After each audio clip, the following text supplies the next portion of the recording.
For more on these attacks, we're joined by Michael Maloof, a former Senior Security Policy Analyst at the Pentagon. He joins us now live from Virginia. Good to have you on the program today. Now, Russia's investigative committee has classified the shootings as a terrorist attack. If the motive is not yet clear, how do we know? What are the hallmarks of terrorism in the early stages like this?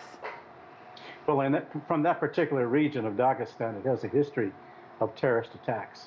It goes way back, even to the period around the time of Chechnya, when Vladimir Putin was the prime minister, and he absolutely leveled Chechnya. But Chechnya is right next door to Dagestan.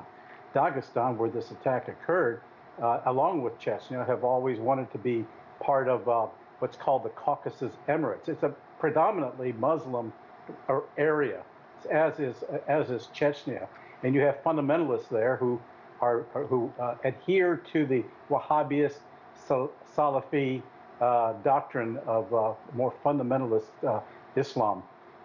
Many of their young people actually fought in Syria for years, joining ISIS and Al Qaeda, and many of them have wanted to return.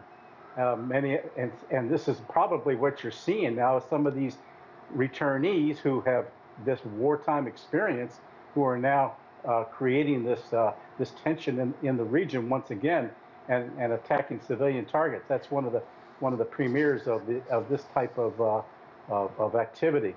Some of them, interestingly, because they did not want to return to Dagestan because they knew there would be death awaiting them, actually went to Ukraine and settled in the Odessa region. So just to be clear, this is all speculation at this point, of course, but what you're saying is that these young shooters possibly are creating a new Islamic State cell in Dagestan? Is that what you're suggesting? Well, they've adhered to the idea, to the concept of a Caucasus Emirates.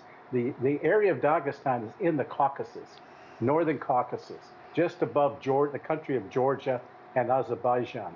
And this is a long simmering issue, and for years they've been involved. Look, the guys who were involved in the Boston Marathon attack came from Dagestan years ago. So this Dagestan region has a history of Islamic difficulties and issues and civil war. They want to create this emirates, and they're going up against local authorities. And the local authorities, in turn, are clamping down vigorously. And it has created concerns among Human Rights Watch and all of these groups on just how the authorities have taken care of it. But what you have here is an attempt for potential insurgency. And the timing of this is very intriguing. It's occurring now as we're seeing Ukraine picking up. And I think Russia feels that there's a connection between what's happening in Ukraine and this latest attack.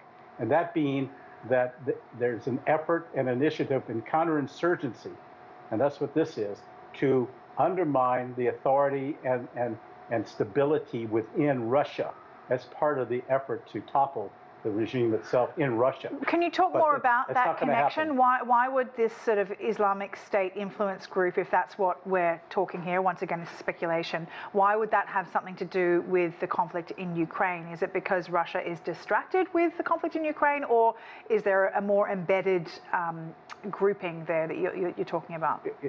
It's probably designed to create instability within Russia at a time that that the Ukrainian situation is occurring to distract Russian authorities, so that as to split their focus, not just on the war in Ukraine, but also internally.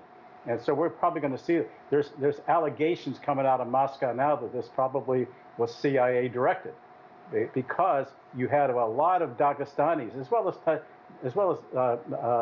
Islamists out of Tajikistan who are based in Ukraine.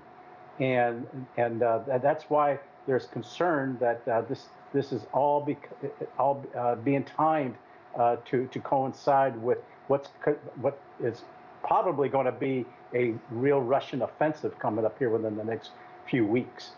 All right, Michael Maloof, lots to think about. Once again, this is all speculative. We're not sure what the motives are of these shooters, so we will wait to find news there. But really appreciate the insight that you have. Nonetheless, Michael Maloof, thank you. Thank you. News.